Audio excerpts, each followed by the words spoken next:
significatives sont expliquées et une note particulière a été portée. Aussi, nous allons du côté des créances clients, c'est-à-dire on va vérifier l'antériorité. C'est pas normal que nous sommes en 2026 et que nous avons une facture de 2022 qui traîne encore dans les comptes, qui ne sont pas encore payés, poser des questions.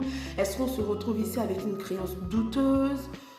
Il y a tout un point à prendre en compte, d'où le lettrage qui est fait tout au long de l'année. Et enfin, nous allons aller dans le poste de trésorerie. Dans ce poste de trésorerie, c'est très simple. Nous allons effectuer le système de rapprochement bancaire et vérification des soldes. Je reçois mon relevé bancaire au 31 décembre 2025.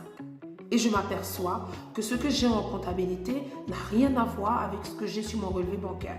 Donc j'ai peut-être eu des écritures qui n'ont pas été passées, des écritures qui ont sauté au moment de l'import de différentes écritures ou des différents montants.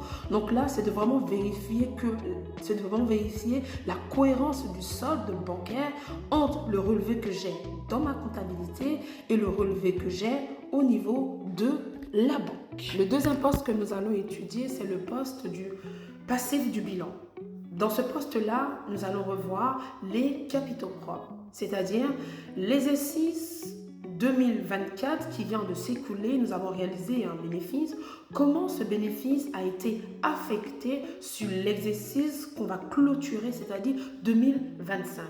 Si nous sommes en société, nous nous assurons que nous avons en face de nous le PV d'AG qui a bien été établi et qui nous a permis d'affecter ce résultat efficacement.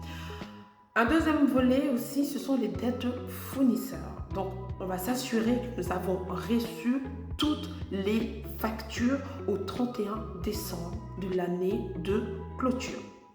Dans un bilan, si nous avons par exemple des factures Orange, il faut que nous nous assurons que nous avons 12 mois, c'est-à-dire du 1er janvier au 31 décembre. Si nous avons par exemple des factures de maintenance, il faut s'assurer que l'échéancier ne part pas que du 1er janvier au 2025 au 31 décembre de l'année 2026. Dans ce cas, nous allons effectuer ce qu'on appelle des charges constatées d'avance. Mais ça fera l'objet d'une autre vidéo.